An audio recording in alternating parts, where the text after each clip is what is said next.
Hello everybody, how are you doing? Hoje é dia de aprender inglês com The Office. Se você não conhece essa série ainda, você está errado.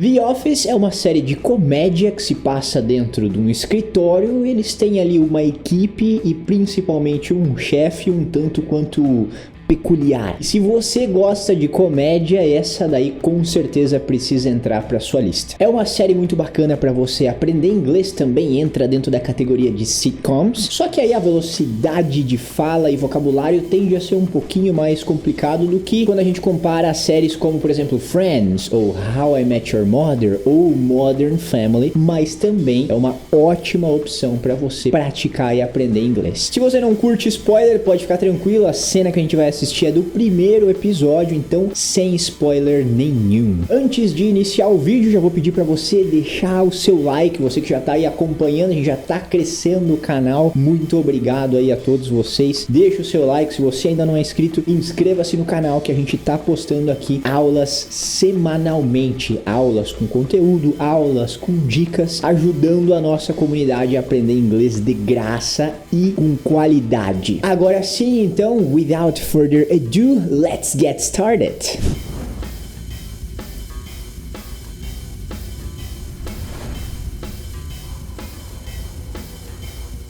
Muito bem, então rapidamente uma explicação do que vai acontecer aqui nos nossos estudos. Primeiro a gente vai assistir essa cena pra gente ter uma consciência do que tá rolando aí. A gente já vê a cena a primeira vez pra saber se tem vocabulário que a gente já conhece, se a gente já entende mais ou menos o contexto do que tá rolando nessa cena. E não se preocupe caso você não entender absolutamente nada. Esta aula é para você, Ellison, entendi metade, a aula é para mim, a aula é para você também. O nosso intuito aqui é melhorar o entendimento e ganhar vocabulário através do The Office. Então, primeiro a gente vai assistir para ter esta consciência, depois a gente vai fazer um estudo detalhado de falas, de pronúncia, para a gente melhorar o nosso vocabulário e melhorar o nosso entendimento, e lá no final a gente vai reassistir essa cena e eu tenho certeza que você vai entender muito mais depois que você fizer o estudo aí junto comigo. Então a nossa aula vai começar, a hora de remover as distrações. Se você está com o celular aí e não está no silencioso ainda, bota no silencioso, foco aqui na aula, fecha as portas, pega um caderninho para anotação. Se tiver fone de ouvido, bota o fone de ouvido para ficar mais imerso ainda. 1, 2, 3 and let's go. People say I am the best boss. They go, God, we've never worked in a place like this before. You're hilarious. And you get the best out of us. I think that pretty much sums it up. I found it at Spencer Gifts. Vamos lá então, deu uns bug aqui, mas já tá tudo corrigido. Agora a gente vai partir para parte da aula que a gente ganha vocabulário. Então, a primeira frase que ele fala é a seguinte, ele fala assim, ó: People say I am the best boss. Say, o que é say, Ellison?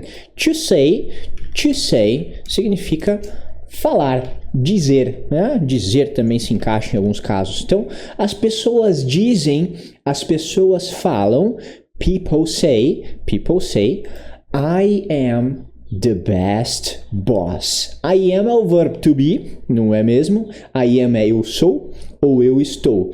Então, I am the best boss. Best é o melhor. Best boss é o melhor chefe. Então, essa frase aqui é I am the best boss. Eu sou o melhor chefe. Vamos ir colocando cores aqui, ó, pra gente se localizar. Eu sou o melhor chefe. E já tem uma coisa bastante interessante para você perceber aqui nesta primeira frase. Olha só. As pessoas dizem. People say. I am the best boss. Eu sou o melhor chefe. E olha este que sobrando aqui, ó. Tá vendo esse que sobrando? Este que sobrando no inglês muitas vezes vai ser o tal do that. That. O que acontece? Por que o que não está ali, Ellison? Porque muitas vezes no inglês pode ser omitido este que. A maioria das vezes ele irá ser omitido quando ele pode ser omitido. Posso falar, Ellison? People say that I am the best boss. Pode. Inclusive para nós que somos brasileiros é até melhor, né? Preenche aquele vazio ali, porque a gente quer falar um que, a gente implora para falar um que, para juntar as frases, né? Só que tenha em mente que os americanos muitas vezes eles vão simplesmente omitir este carinha aqui, né? Quem fala inglês no geral, não só americanos, né? Só que se você quiser usar, então é o tal do that. People say I'm the best boss. Escutem ele falando esta frase aí. People say I am the best boss. People say I am the best boss. People say I am the best boss. E aí ele continua, ele fala o seguinte. They go, God, we've never worked in a place like this before.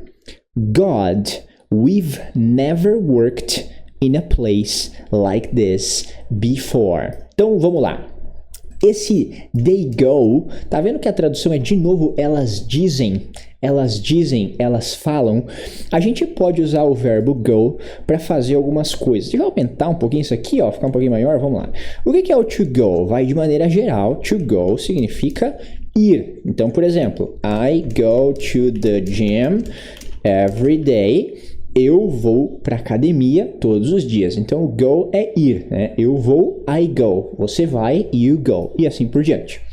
Só que o go, ele tem outras maneiras de você usar ele também.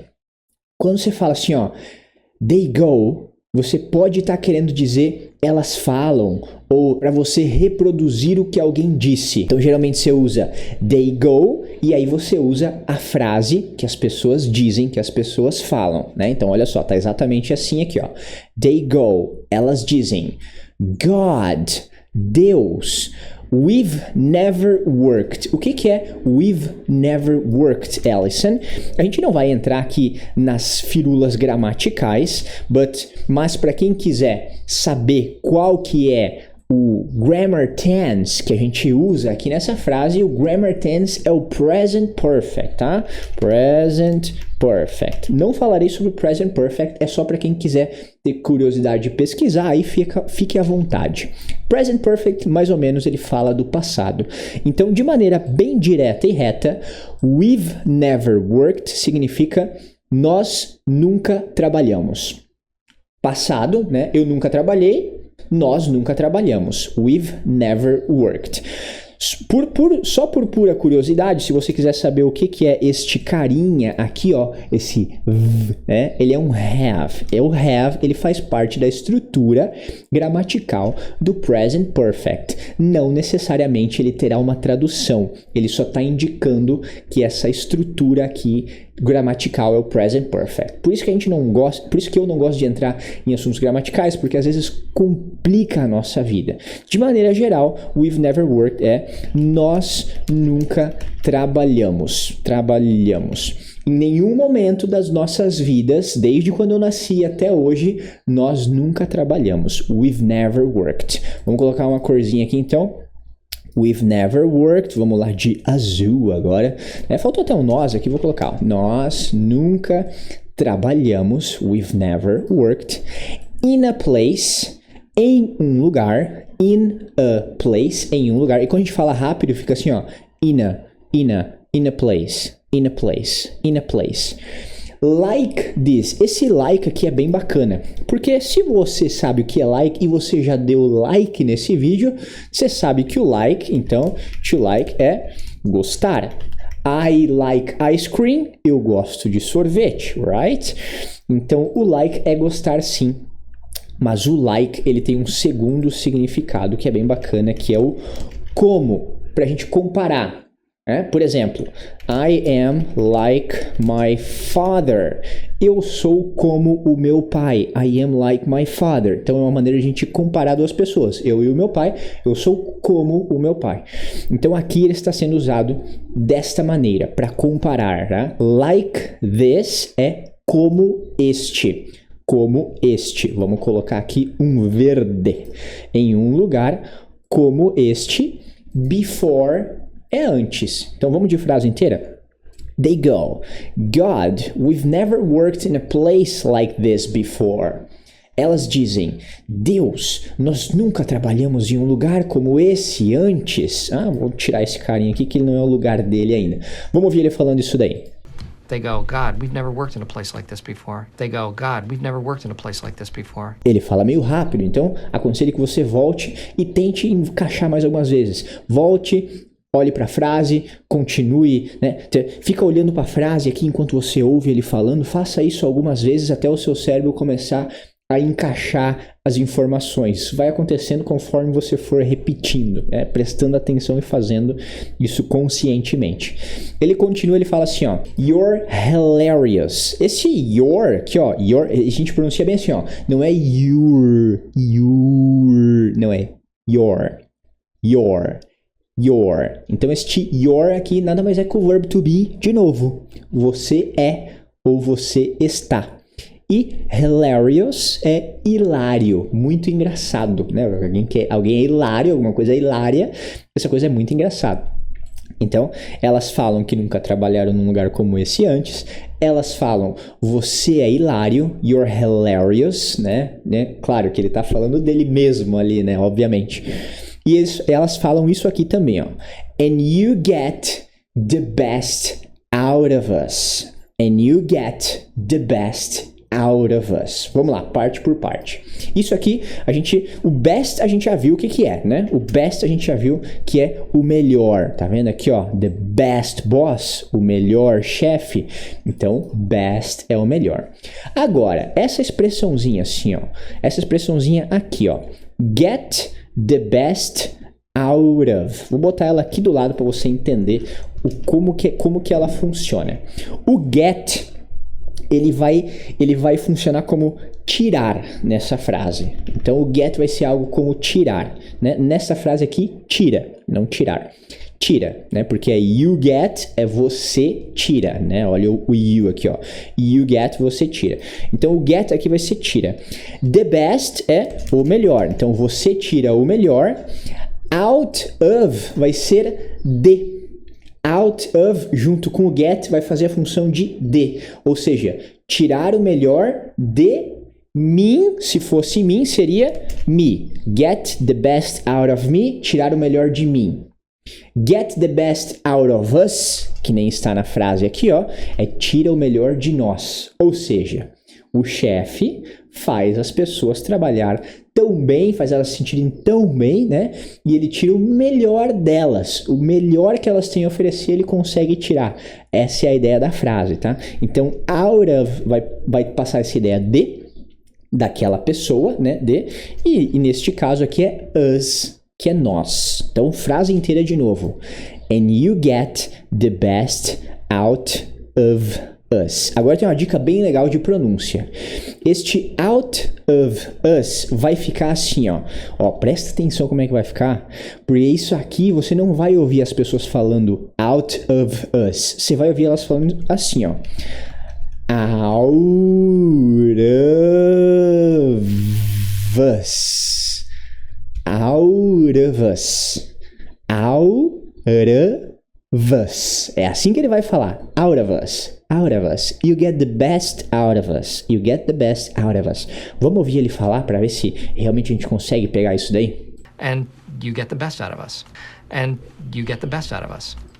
You get the best out of us. Agora você volta aí mais algumas vezes, fica lendo a frase e fica internalizando. Só você pode fazer isso aí por você. A gente não vai ficar assim, vendo 50 vezes aqui durante a aula. Mas, como é um vídeo gravado, você tem, né, a oportunidade de fazer isso daí dentro do seu tempo. Vamos lá, continuando então. E aí o que ele faz aqui? Ele faz uma coisa que é espetacular, sensacional. Ele pega a xícara dele. Ó, eu vou mostrar para vocês o que tá escrito na xícara antes de a gente ver a cena. Tá escrito isso aqui, ó. The world's best boss. Então você mais ou menos já tem uma ideia do que isso significa. Significa, best boss significa o quê? Não é o melhor chefe? Perfeito. World é o mundo, né? Então, quando a gente tem este Szinho, este apóstrofe S, significa que é do, pertence a. Pertence a alguma coisa. Então, a casa do Ellison vai ser Ellison's house. Ou seja, a casa pertence ao Ellison. Então, é o melhor chefe do mundo. Sacou? Essa é a lógica. Então vamos lá. O melhor chefe do mundo. Então a xícara, ele levanta a xícara, ele aponta pra xícara, ele fala assim, ó. Ele mostra a xícara todo orgulhoso, né? Melhor chefe do mundo. Mas vamos entender o que ele fala quando ele aponta pra xícara. Ele fala isso aqui, ó. I think that pretty much sums it up. Essa frase vai parecer um pouco confusa pela ordem das palavras, mas eu vou fazer o possível para te ajudar a entender. Então vamos lá.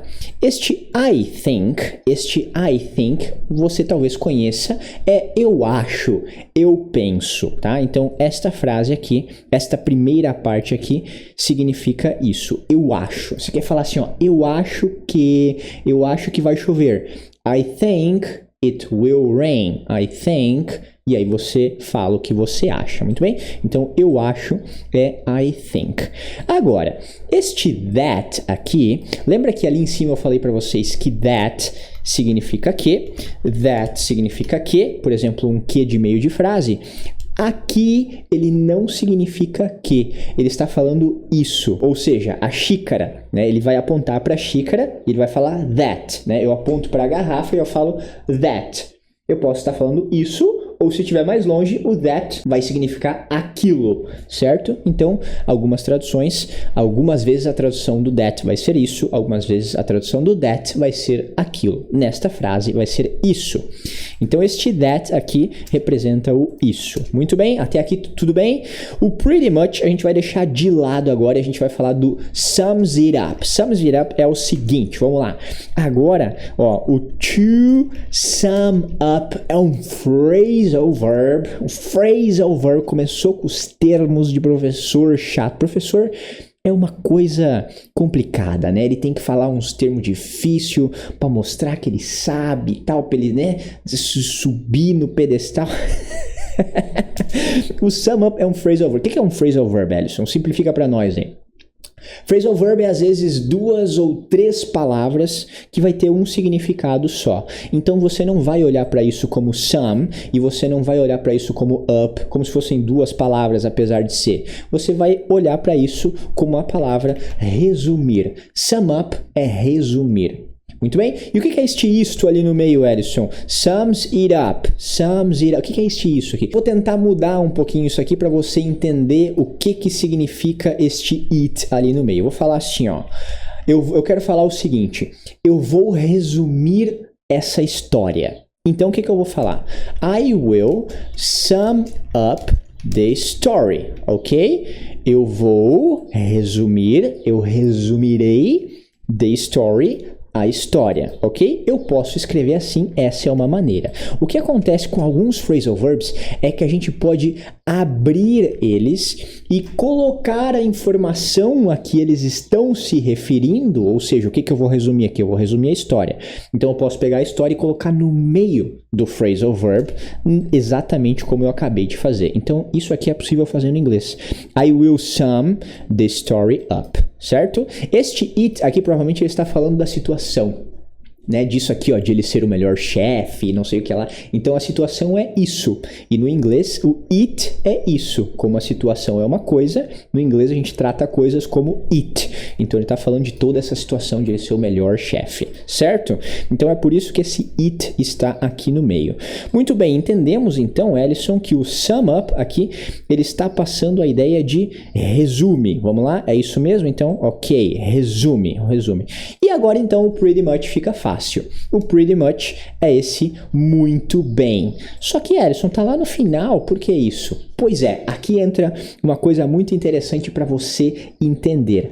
O pretty much aqui está no meio da frase e aqui está lá no final. Se a gente traduzir isso aqui, ao pé da letra ia ficar assim, ó. Eu acho isso muito bem, resume. Tá vendo como fica extremamente estranho? É por isso que eu vou falar para você que, talvez você até já tenha ouvido isso antes, que se você ficar tentando traduzir cada coisinha dentro de uma frase, do inglês para o português, como a gente fez aqui, ou ao contrário, você pensa uma frase em português e tenta traduzir ela exatamente como está na sua cabeça em português, com palavras em inglês, preencher esta frase com palavras em inglês, fazendo a tradução direta de cada palavra, muitas vezes vai dar cagada, muitas vezes vai ficar esta coisa meio sem sentido, que nem foi essa tradução que a gente acabou de fazer. Então faça o seguinte, quando você for aprender inglês, aprenda inglês por blocos. Este bloco de inglês significa este bloco de português, exatamente como esta frase aqui significa esta frase aqui. I think that pretty much sums it up. Eu acho que isso resume muito bem. Isso, a caneca, resume a situação. Beleza? Faça isso que você vai começar a se sentir mais leve, não fica pegado a detalhes. Aprenda o bloco X, significa bloco Y. Fechou? Vamos ver ele falando essa frase aí, bora lá. I think that pretty much sums it up. I think that pretty much sums it up. Só que o que é mais interessante dessa situação, que eu vou dar o punch final aqui dessa piada pra vocês? Porque ele está falando que as pessoas dizem que ele é o melhor chefe, que elas nunca trabalharam em um lugar melhor, que ele é hilário, que ele tira o melhor delas. E aí ele mostra a xícara e fala, eu acho que essa xícara resume isso tudo muito bem. E aí o que você pensa? Você pensa que os funcionários compraram essa xícara e deram para ele em homenagem a ele ser o melhor chefe de todos. Mas aí o que ele fala depois disso é isso aqui, ó. I found it at Spencer Gifts. Eu encontrei na loja do Spencer, ou seja, ele mesmo comprou a xícara para ele. Cara, esse cara aqui é fora do sério. Se você nunca assistiu essa série, assista, que isso aqui é sensacional. Mas vamos destrinchar a frase aí. I found it. O que é esse found, Ellison? O found é o to find. To find é encontrar. Find é encontrar. No passado, eu encontrei, vai ser I found. I found, you found, we found, né? Então, o found vai ser sempre found. Encontrei, encontramos, encontrou. No inglês não tem essas mudanças. Vai ser sempre found. Eu encontrei, I found. Você encontrou, you found. Nós encontramos, we found. E assim por diante, sacou? Então, I found it. Eu encontrei isso. Eu encontrei a xícara. A xícara é uma coisa, coisa em inglês é isso. I found it, eu encontrei a xícara, eu encontrei isso, at Spencer Gifts. At, a gente usa para quando a gente está falando de um local, ele está falando aonde que ele encontrou, neste local. Spencer Gifts, que literalmente seria presentes Spencer. Sei lá, pensa em alguma loja que você compra souvenirs, esse tipo de coisa, né? Então eu deixei como Spencer Gifts porque é o nome da loja, eu não troquei o nome da loja, deixei Spencer Gifts. Mais uma tradução literal seria presentes Spencer, alguma coisa assim. Então ele mostra a xícara se gabando e depois ele fala que ao invés de os funcionários terem dado, como é o que dá a entender, ele comprou para ele mesmo no Spencer Gifts. Vamos ouvir ele falando essa última frase. I found it at Spencer Gifts. I found it at Spencer Gifts. Muito bem. Mais uma dica aqui, ó. Sums it up. Não vai ser it up. Eu esqueci de mencionar antes um pouquinho de dica de pronúncia aqui, né? Ele não fala it up. Ele vai falar it up. It up. Vai ter um sonzinho de R aqui. It up. It up, beleza? Agora a gente vai assistir uma última vez para finalizar. Agora que a gente terminou a cena inteira, estudamos tudo, a gente assiste mais uma vez e aí você presta atenção no sums it up lá que ele vai falar e aí você vai conseguir pegar esse sonzinho de R, fechou? Cena inteira agora para ver se a gente vai conseguir entender melhor do que a gente entendeu a primeira vez que a gente escutou lá no início da aula. 1, 2, 3, let's go! People say I am the best boss. They go, God, we've never worked in a place like this before. You're hilarious. And you get the best out of us. I think that pretty much sums it up. I found it at Spencer Gifts.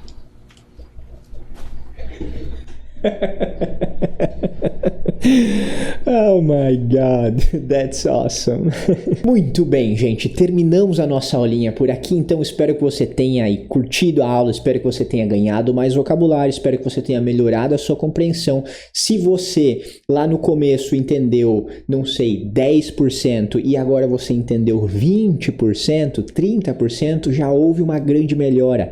Fique feliz com essa melhora. Essa é a intenção, de aula em aula, 10%, 20%, 5% que seja, com esta melhora constante, ao longo do tempo você vai ver este efeito empilhamento, te dando muito conhecimento no inglês, você vai conseguir entender muita coisa, e eu tenho certeza que já já você vai estar entendendo inglês pra caramba e falando inglês pra caramba, beleza? Não esquece de deixar o like aí caso você não tenha deixado ainda, se inscrever no canal se você ainda não se inscreveu. Eu espero te ver num próximo episódio e peace out!